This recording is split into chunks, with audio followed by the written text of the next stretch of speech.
Los que hemos visitado estas tierras, que ahora es Antioquía, y cuando llegamos a Éfeso, por ahí nos encontramos donde está la tumba, donde dice aquí yacen los restos mortales de Juan, el apóstol. Ahí están. Y cuando yo llegué allí la primera vez en el 2014, al guía, que era un maestro, un catedrático, no era simplemente un guía turístico, sino éramos un grupo selecto de ministros egresados del seminario, que habíamos hecho un viaje especial de investigación y de estudio, así que traíamos, era la crema de la nata, así. Y entonces, cuando yo escuchaba eso, este era un guía turco, definitivamente, y para ser turco tenía que pasar por algunos procesos que son de carácter propios como guía y algunas cosas que tenían que cuidar. Pero él hablaba en inglés. El punto era, esta reunión era totalmente en inglés, todo el tiempo fue en inglés. Y cuando llegamos a la tumba, y fue tanto lo que él hablaba y decía acerca de Juan, que realmente yo quedé cautivado. Es verdad, ustedes me conocían antes de 2014, mi héroe era Jesucristo, y el segundo héroe era Pablo, y era Paulino, Pablo, y es verdad, Pablo, mucho. Pero cuando yo fui ahí, me entero de todo lo que hizo Juan y la manera en que se comportó. Realmente me sorprende y nos ayuda a entender de que Dios tenía una misión cuando le dijo: he ahí, mujer, ahí a tu madre, perdón, mujer, ahí a tu hijo, hijo, ahí a tu madre. Tenía un compromiso.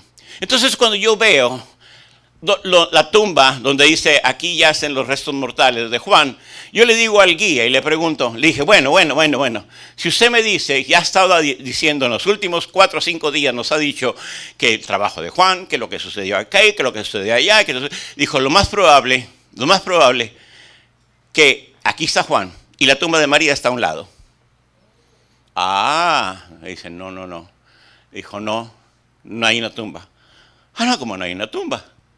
Entonces, aquí hay algo muy interesante. ¿Por qué trato todo esto? ¿Por qué? Para que veamos la humanidad y para que veamos las artimañas del diablo. Hace muchos años me llegó un libro, muchos años, que se llama El Ministerio de la Iniquidad. La iniquidad tiene un propósito y tiene una amalgama de hacer las cosas para poder perturbar la mente, el tratar la historia que Dios ha trazado. Y la iniquidad, el jefe supremo, es el príncipe de este mundo. ¿Saben quién es el príncipe de este mundo? Satanás. Ok. Pero el Señor Jesucristo, Él es el Rey de Reyes y Señor de Señores. Y no solamente eso, sino es mi Salvador, tu Salvador. Dile al que está enseguida de ti, Jesucristo es tu Salvador. Hey, dile, Él es el Rey de Reyes. Y Él es el Señor de Señores. Y Él está sobre toda autoridad. Y sobre ese ministerio de la iniquidad. Y es verdad, la historia, tristemente, está causando grandes trastornos en la historia y sigue causándonos problemas. Hoy tenemos, el punto fuerte que tenemos en la historia es el género. ¿Qué somos biológicamente? ¿O qué nos dicen que vamos a escoger? Es lo que tenemos. Pero hace 10 años había esto, y hace 20 años había lo otro, y hace 40 años. Siempre han pasado cosas novedosas que el diablo avienta un hueso para que nos estemos nosotros rompiendo un hueso. Mientras las cosas grandes que Dios tiene para nosotros son mucho más espectaculares y mucho más gloriosas. Cuando yo le pregunto a este varón, dice, bueno, si aquí está Juan, ¿dónde está la tumba de María? Tiene que ver, porque no puede ser. Dios no puede ser burlado, Jesucristo no puede ser burlado. Sería un mentiroso Jesucristo si él dijera, María, he ahí a tu hijo. Juan, he ahí a tu madre. Y cuidó de ella. Porque resulta que cuando andábamos en uno de los caminos por ahí, yo vi un letrero que decía, unas grutas, unas cavernas, que decían los 7 centinelas. Y yo le pregunté al maestro, al guía, le dije, oye, ¿qué es eso? Es una historia muy interesante. Sí, los 7 centinelas. Sí, Dijo, era un trabajo que Juan organizó para cuidar a María. 7 personas que Juan no necesariamente, por ejemplo, aquí está ella, y siempre, si no, ella iba a estar encargada del trabajo de lavar la ropa, de cuidar a María. Otra persona iba a estar encargada de la salud, otra iba a estar cuidado. Y se dice, dijo él, se dice que lo más probable que Juan ocultó a María en esas cavernas cuando él estuvo, ay, ya me quitaron, en Patmos. Cuando él estuvo en Patmos, cuidando a María. Y esto es muy interesante. Aquí está Patmos, déjenme ver si prende el foquito este. Aquí está Patmos. Aquí recibió Juan la revelación del Apocalipsis. Aquí está Éfeso. Aproximadamente aquí hay 90 kilómetros. Y aquí los tiburones son, pero fuertes, feos. Aquí se la pasó. Cuando llegó Juan a Patmos, no sabía griego, pero Dios lo bautizó de griego allí. Juan era una persona iletrada, sabía un dialecto que era el arameo. Ni el hebreo sabía, pero allí Dios lo utilizó y empezó a escribir a la iglesia de Éfeso. Y esto es lo que yo quiero decirles a ustedes. Y alguien me dijo en estos días, cuando yo estuve visitando por ahí, me decía, oye, ¿qué temas tan difíciles estás predicando? ¿Por qué se te ocurrió predicar sobre eso? Digo, porque es precioso. Es hermoso predicar de esto. Dijo, mira, dije, mira, y se le enseñé este mapita. Le dije, mira, a mí me encantó esto que me encontré aquí. Porque aquí empezó todo. Y aquí llegó a Éfeso. Y claro, Éfeso era una trayectoria. Pérgamo, estamos aquí en Tiatira. Próximo domingo, Sardis, Filadelfia y la Odisea. Y es muy interesante que lo que les voy a decir, por favor. Por eso no se la pierdan. Porque de aquí, de la Odisea, aquí terminan los tiempos de la iglesia. La iglesia va a tener su fin. Dios no ha terminado con Israel. Israel está por acá, ¿ok? Israel está por acá. Entonces, pero la iglesia se va a encaminar cuando Cristo descienda, cuando Cristo venga, va a caminar y va a llegar a lo que hemos llamado, lo que se le ha llamado la guerra de la gran guerra, el Armagedón, en el valle de Jezreel, donde se van a encontrar todavía, con falta entender lo que es Gog y Magog, que se los voy a explicar más después, pero la iglesia viene con Cristo a derrotar, a poner su reino allí. Y entonces Dios no ha terminado con Israel. Escúchenme bien, Dios no ha terminado con Israel. Y cuando el varón me dijo acerca de las 7 centinelas, y le dije, aquí hay algo turbio. Y yo entendí, porque él era turco, ok, no me podía decir muchas cosas. Pero entonces, cuando llegamos a Éfeso, yo lo vi algo muy raro. Que este hombre, porque en Éfeso, escúchenme bien, está un altar donde dicen que María fue ascendida. Así como Cristo no vio la muerte. Así lo promulgan. Y aquí viene algo muy interesante. Yo lo tengo que hacer público. Está siendo grabado este mensaje porque yo lo recibí y así quedó. Yo lo vi que este hombre, después que me dijo, lo vi, y que se metió a ese altar y se tuvo que arrodillar. Lo vi que se arrodilló a una imagen que estaba ahí, una cosa, un símbolo ahí. Y ahí lo hizo. Y yo me puse atención. Y le dije al final, cuando estábamos ahí, le dije, hoy tengo una pregunta contigo. ¿Por qué te arrodillaste ante esa imagen, ante esa situación? Porque soy turco. Así me dijo. Ah, bueno. Y ahí quedó.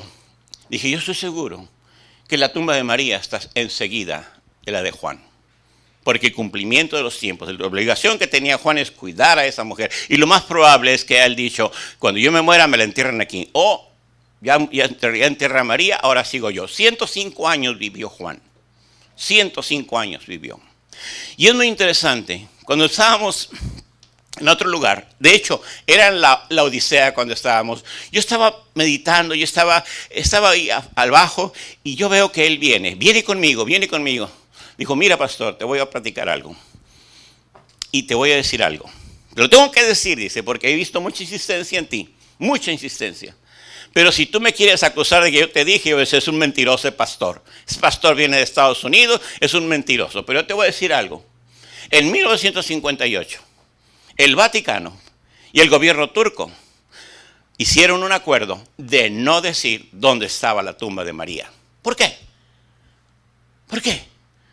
Porque se les acaba el show. Se acaba. La iglesia, escúcheme bien, escuche atención, y eso está siendo grabado, yo sé, y va a salir en YouTube y todo eso. Yo tengo que declararlo.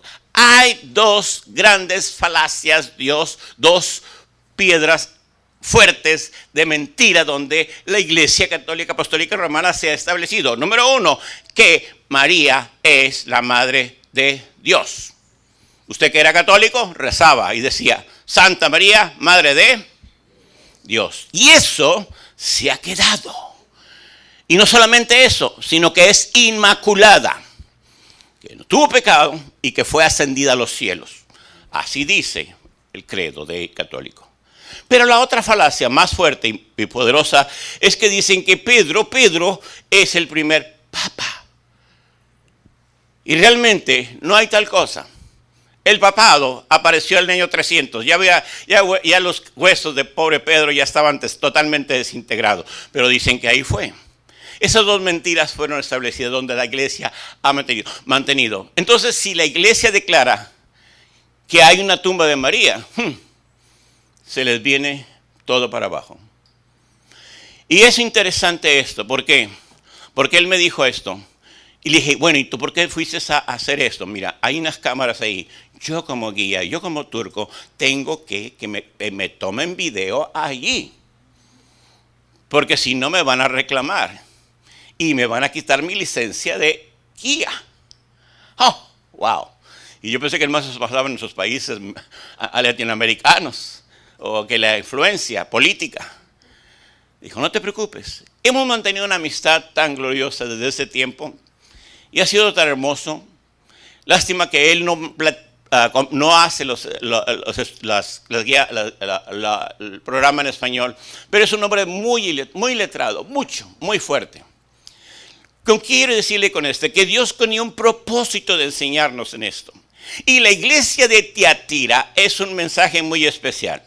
Yo les dije hace un instante, les dije que Tiatira, a partir de esta iglesia, Jesucristo empieza a revelar que Él viene pronto, que Él va a venir. En Éfeso no lo hizo, en Esmirna no lo hizo, ni tampoco lo hizo en Pérgamo. Pero ahora en Tiatira sí. ¿Qué es lo que sucede?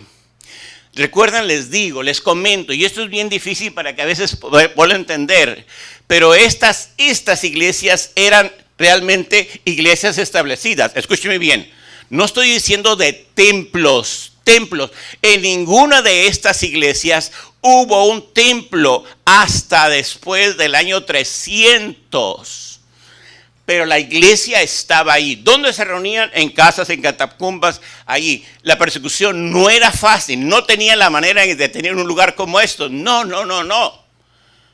Pero la historia de la iglesia, el propósito de la iglesia, de lo que sucedía históricamente, era un reflejo profético de lo que iba a suceder. Escúcheme bien. Jesucristo ya conoció Éfeso. Jesucristo ya pasó por la Odisea. Jesucristo ya pasó por Filadelfia. Jesucristo ya conoce el futuro. Ya sabe, escúcheme bien, tiene registro de que hoy, este día, 7 de agosto, tú ibas a estar en la iglesia Querigma. El Señor ya sabía que tú ibas a entrar por aquella puerta. Ya lo sabía. Él se ha enterado de todo. Él conoce el presente, el pasado y conoce el futuro. Él sabía que ya ibas a estar aquí. Él sabía que ibas a estar sentada en ese lugar. Ibas a estar en aquel lugar. Que tú vendrías de Nueva York y ibas a estar aquí sentado con tu prima. Qué lindo, ¿verdad? Y saber que el Señor tiene un propósito para nosotros. El Señor conoce el pasado, presente y el futuro. Así que el Señor conocía y estas iglesias estaban ahí, fueron reveladas, pero no había un templo. ¿Qué es lo que vamos a visitar cuando vamos a esos lugares? Escombros, es verdad. Ruinas, ¿verdad? Y por ahí dicen, y es verdad, casi, en su mayoría de las iglesias que están ahí, el templo más original, el templo que está allí, casi en todos esos lugares, el nombre de ese templo se llama San Juan, en memoria del anciano que trabajó. Pero esos templos fueron construidos 300 años después que Juan vivió. Escúcheme bien. Pero Dios se reveló, el Señor Jesucristo, como se reveló contigo, como se reveló contigo. Por eso estás aquí porque Dios se ha revelado. No ha sido la pastora, no ha sido el pastor, no ha sido nadie, sino es Jesucristo el que mismo ha hablado contigo y se ha revelado. Se reveló con Pablo en camino a Damasco. Pues se reveló al emperador Constantino, camino a Esmirna, a ver lo que había sucedido con uno de los discípulos, el más anciano de los discípulos de Juan, que se llama, que un hombre que estuvo trabajando allí, que no recuerdo en este momento su nombre, pero dice que estuvo en la hoguera y no se consumía, no se quemaba. Y cuando iba a corroborar esos datos, Constantino en Esmirna, Dios se reveló a él. Y cambia la historia, el curso de la historia cambia. Constantino se convierte al evangelio, el emperador. ¿Sabe lo que el Señor ha hecho en El Salvador en este tiempo? Dios ha puesto un gobernante fuerte, que le ha dado confianza a la nación y a Centroamérica. Y Honduras lo ve, y Nicaragua lo ve, y Guatemala lo está viendo lo que está sucediendo en El Salvador. Porque Dios ha puesto a un hombre que tiene realmente la paz con Dios y ha puesto orden en El Salvador. Sucedió lo mismo con Constantino. Todo el imperio romano, el más grande de ese tiempo, empieza a buscar de Dios. Lo empieza. Claro, no entiende muchas cosas y empieza a cambiarse. Y ahí cambia el concepto, escúchame bien. Por primera vez se les da nombre más enfáticamente, cosas que nunca habían visto, y el cristianismo empieza a crecer enormemente. Año 300. La mamá de Constantino, se los he dicho, se los he comentado, ella recibió mucho. Y fue ella la que empezó a levantar, a descubrir los puntos históricos. Si tú vas a Israel y vas al lugar donde dice, aquí está Belén, ahí vas a encontrar donde la mamá de Constantino empezó a hacer cosas para decir, aquí se hizo, aquí era. Más o menos año 300. Y desde esa fecha hasta ahora, todavía están allí. Y lo mismo sucede en esos lugares. Y empezó ella a redescubrir geográficamente dónde estaban esas iglesias. Y como un memorial, muchos de esos templos les pusieron San Juan. San Juan. Y claro, también San Lucas. Lucas también. Y San Pablo, claro, todo eso.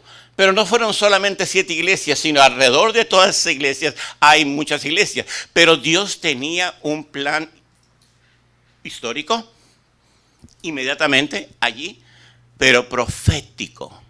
Y aquí es donde quiero entrar. Éfeso cumple un tiempo. Esmirna cumple un tiempo en la historia de la iglesia. ¿Qué estoy hablando?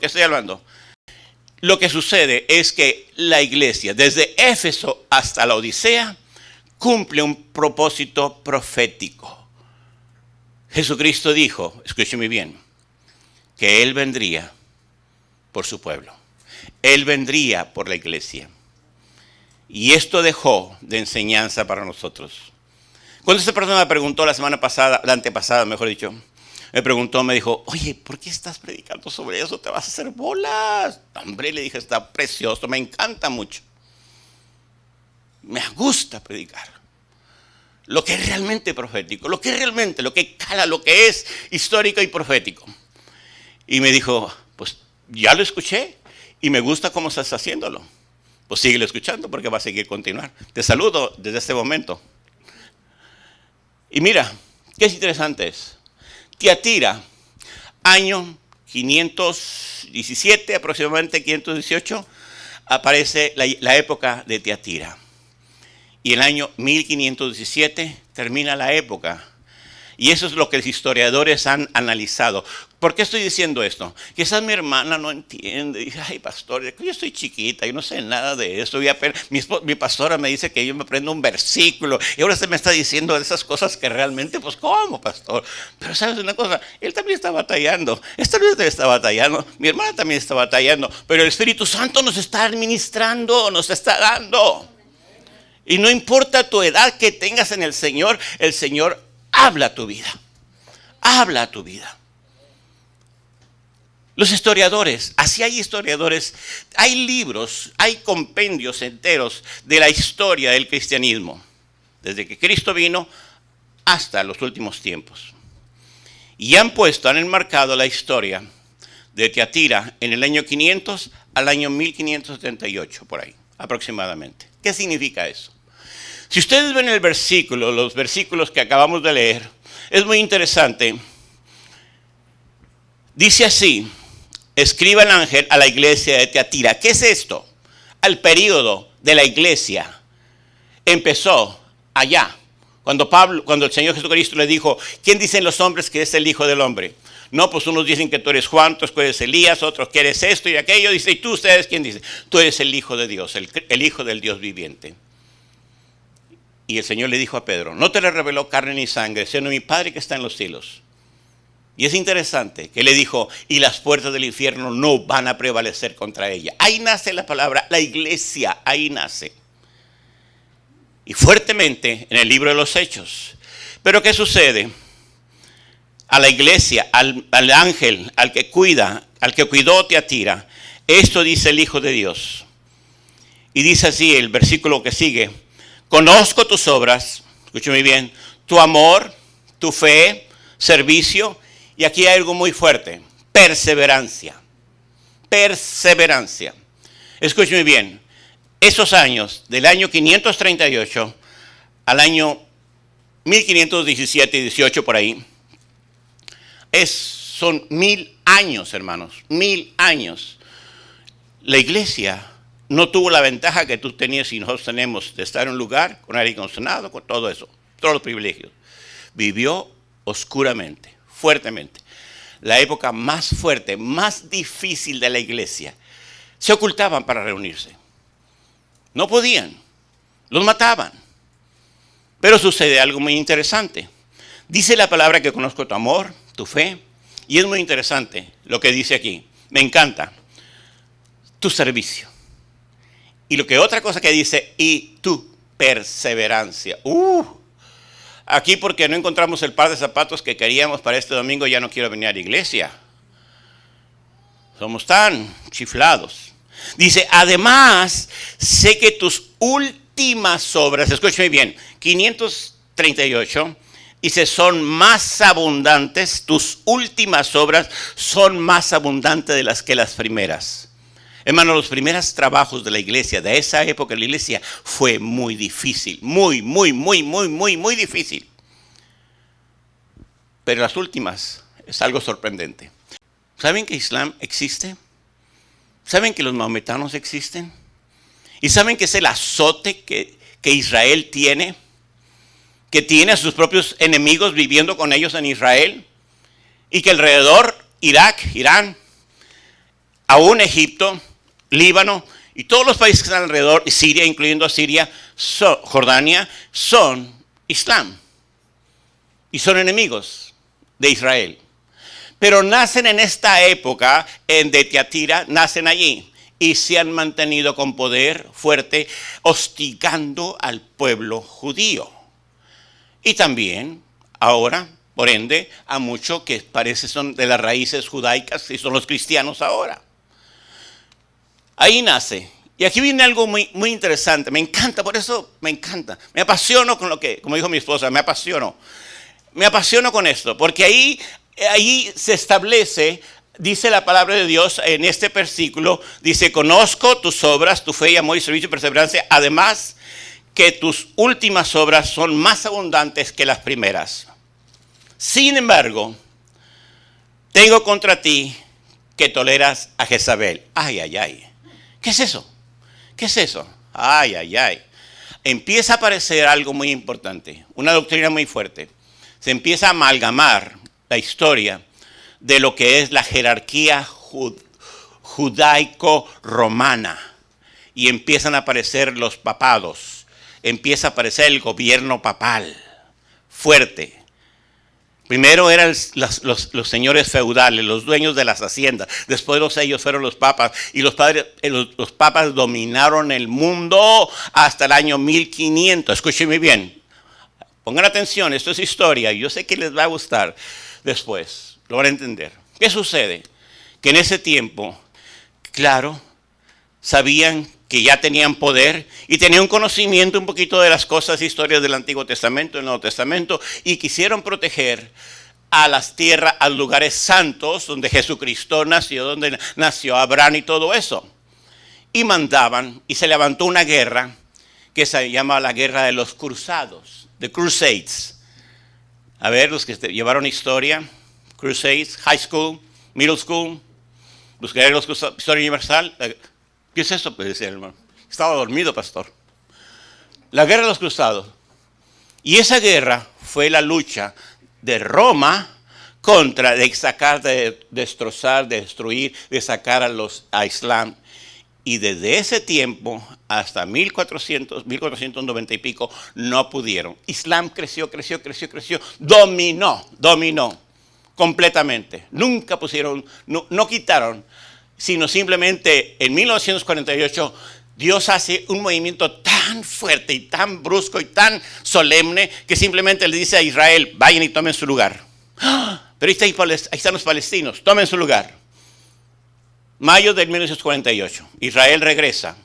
Después de tantos años de estar fuera, regresan a Israel y toman los lugares que le pertenecían, que les fueron entregados. ¿Y quién se los dio? Dios se los dio a Abraham. Estos serán tu territorio. Y lo tomaron. 1948. Imposible.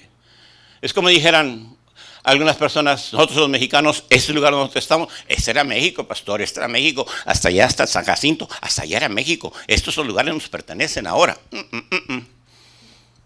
Como diría un hermano, decía, qué bonitas carreteras tienen en México. No, si fueran de México, estuvieran muy feas. Bueno, sucede eso. Pero lo que sucede es que es retomado. Y esas guerras de los cruzados se mantienen por muchos años. Muchos años. Y todavía Islam vive. Los descendientes de la esclava de Sara, de Ismael, los descendientes quieren controlar al mundo. Pero ahí sucede algo. Y aquí viene lo interesante. Me encanta esto que sigue. Escúchenme bien. Además, sé que tus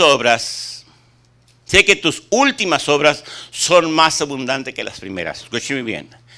¿Qué sucede? Ahorita que estamos acerca de la Biblia, de los inicios de la Biblia. ¿Qué sucede en el año 1400? Empieza a haber un despertar. Los monjes decían, no, esto es que está mal. Algo está mal. ¿Por qué si lo original era arameo o lo original era hebreo y luego después fue a griego? ¿Por qué ahora tenemos la Biblia en latín? 1850-58, las Biblias, lo que había en el Vaticano era latín. Un lenguaje impuesto. Pero en 1490 aproximadamente empezaron los monjes a decir, no, esto está mal. Y uno de ellos, Martín Lutero, empieza a surgir. Y es verdad, escúchenme bien lo que les voy a decir, esto es muy importante, por eso me encanta esta porción. ¿Saben por qué? Porque aquí hay un cumplimiento profético muy hermoso. Dice la palabra de Dios, sin embargo tengo contra ustedes que tienen a esa mujer que tolera a Jezabel, las cosas del orden que estaba sucediendo en Roma, por su enseñanza que engaña a mis siervos, pues les induce a cometer inmoralidades sexuales y comer alimentos sacrificados a los ídolos. Le he dado tiempo a que se arrepienta de su inmoralidad, pero no quiere hacerlo. Y dice aquí, por eso voy a postrar en un lecho de dolor y a los que cometen adulterio, y en ella los haré sufrir terriblemente. Si a nosotros nos asustó el COVID, que murió mucha gente, en esa época, hermanos, la inmoralidad sexual. ¿Se acuerdan ustedes del SIDA, AIDS? ¿Se acuerdan cómo apareció el SIDA? También por inmoralidad. por promiscuidad sexual. Pues en aquella época empezaron a haber enfermedades fuertes, que en nuestros países les decimos enfermedades venéreas, sexuales. Y mucha gente empezó a morir. Se podría. Simplemente de los órganos sexuales masculinos o femeninos empezaba a crearse la enfermedad y morían. Pues es lo que sucede. Esa es la época. Si nosotros nos asusta lo que sucedió en el COVID, es verdad, hay mucho más gente que en aquellos años. Pero en aquella época, en la edad media, murió mucha gente de mucha enfermedad rara. No había antibióticos, no había sulfa, no había penicilina, no había nada que los trataba. Simplemente morían. Y era así. Ahora, ¿qué pasa con todo esto? ¿Por qué les digo todo esto? Les di oportunidad de que se arrepintieran, no se arrepintieron. Me acuerdo cuando apareció el SIDA. Yo estaba haciendo mi residencia y estaba en el departamento de infectopatología, de histopatología. Yo estaba ahí recibiendo mis posgrados y de repente moría la gente. Y nosotros le atascábamos muchos por bastante antibiótico y no respondía. Y no sabíamos. Y en un principio, cuando nosotros hacíamos el dictamen médico de la persona que moría, ¿saben cómo era? Nosotros decíamos, paciente murió por infectopatología de causa desconocida. No sabíamos de qué moría. Poco tiempo empezamos a descubrir que las inmunoglobulinas estaban bajas, que los que protegían el cuerpo estaban muriendo, que no servían para nada. Y nos dimos cuenta que después, que era una enfermedad que estaba destruyendo las inmunoglobulinas, lo que protege tu cuerpo. ¿Cómo se distribuyó el SIDA? Por la promiscuidad sexual. ¿Cómo nació el SIDA? Es una historia muy interesante. Y ahora aparece otra enfermedad que se llama el COVID, con una tendencia totalmente fuerte, muy fuerte, y muere mucha gente. Pero en aquel tiempo, en el tiempo de Tarsis, de Teatira, la gente moría y murió mucha gente, fiebres, pestes muy fuertes, y moría. Pero aquí viene algo muy fuerte, muy relevante, hermanos, lo que sigue. Y dice así, sin embargo,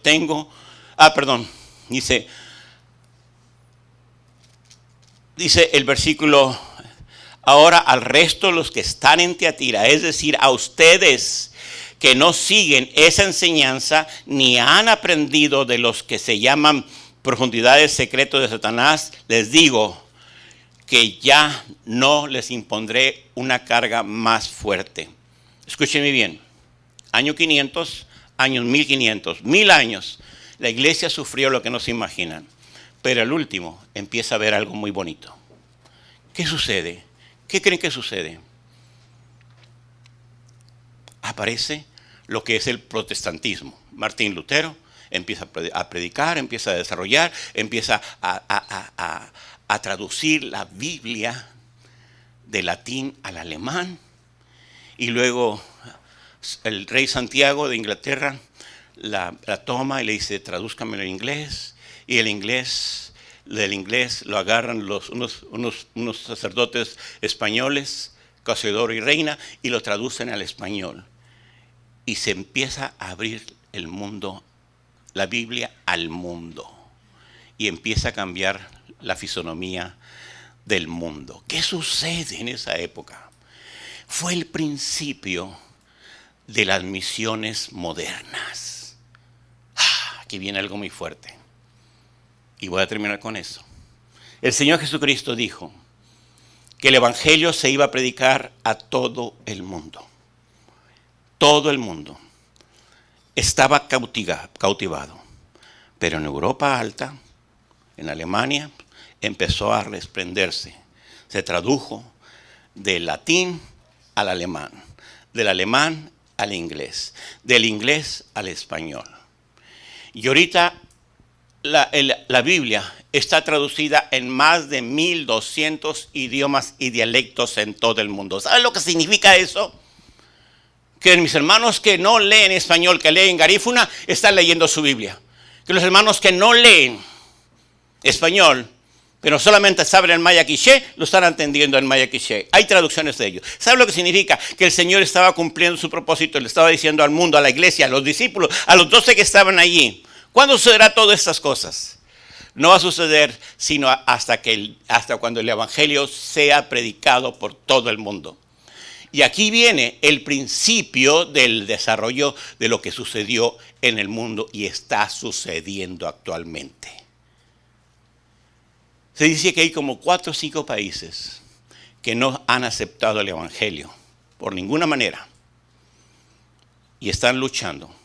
La Sociedad Bíblica Internacional luchando, Naciones Unidas haciendo esfuerzos porque están matando tanta gente, están haciendo cosas muy fuertes.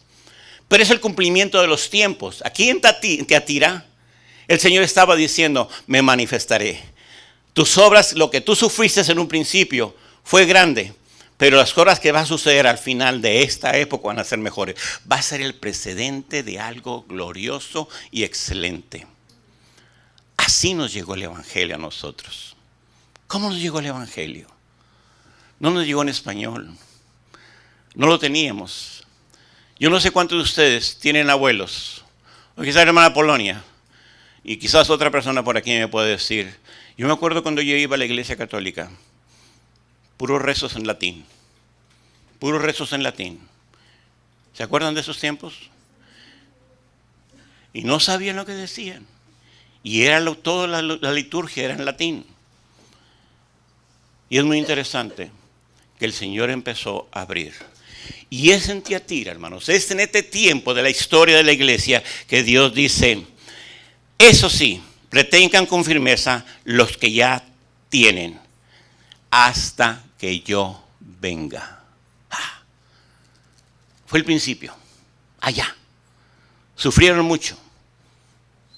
Ahorita hay escombros, pero hubo piedras vivientes, como tú y como yo, que hemos creído y le hemos creído a Dios. ¿Y qué sucede en esto?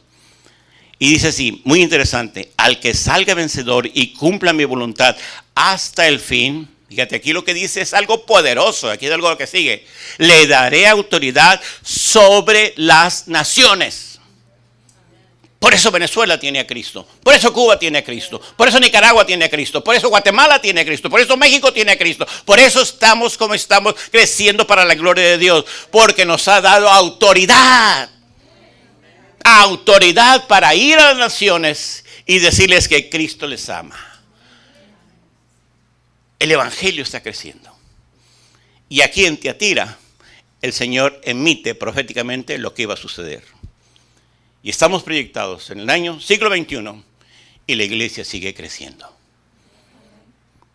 Decía un profesor mío, yo le di gracias a Fidel Castro, él no se dio cuenta de Fidel Castro, le dijo que él, el haberme encerrado 10 años en las cárceles, ahí aprendí hebreo. Y Fidel Castro no se dio cuenta de que ha sido el promotor del evangelio más grande que ha habido en la historia. En inglés se dice church planner. Plantó más iglesias que nadie. El apóstol Pablo se quedó en el suelo, para nada. Castro, tratando de hacer lo que hizo, de eliminar la iglesia, cerró muchas iglesias y les dijo, no se van a reunir más de 200 personas. Les quitó 30 personas nada más, 30 personas, y 30 aquí, 30 aquí, 30 aquí, 30 aquí. No podía. Creció la iglesia en Cuba y sigue creciendo. Y aunque quiso exterminarla, Mao Zedong, la iglesia sigue creciendo en China. Y aunque se hagan lo que quieran los gobiernos, la iglesia sigue creciendo, sigue desarrollando para la gloria de Dios. ¿Sabes por qué? Porque Dios Jesucristo le dijo a Juan, y te lo dice a ti, les daré autoridad para que vayan las naciones. Querigma lo está haciendo, lo sigue haciendo. Por eso tenemos obra, trabajo en Guatemala, por eso tenemos trabajo en México, por eso hemos llegado hasta Israel mismo, compartiendo las buenas nuevas de salvación con los hermanos y apoyándonos en lo que puedan. Perú, Nicaragua. ¿Saben por qué? Porque escuchamos la voz del Señor Jesucristo de Tiatira, de los tiempos de Tiatira, les daré autoridad. Así que si tú, escúchame bien, estoy hablando contigo y dice la palabra de Dios, el que tenga oídos para que oiga lo que el Espíritu dice a la iglesia. Tú eres iglesia, tú eres iglesia, tú eres iglesia, tú eres hijo de Dios, eres iglesia. Y Dios te ha dado autoridad para levantarte y decir, yo voy a seguir, yo voy a tomar. Este es el tiempo que Dios me ha dado para hablar con autoridad el evangelio. La gente está muriendo, está yéndose al infierno. Y tú tienes un mensaje muy grande. Pero te voy a decir una cosa. No estás solo. No estás solo. Tienes la autorización del Rey de Reyes y Señor de Señores. Y si tú quieres decirle al Señor, yo tomo esa palabra, estoy escuchando, yo soy la iglesia y tengo oídos para oír. Y en este momento me pongo de pie para decir, sí Señor, tomo la autoridad que tú me has dado en el nombre de Cristo.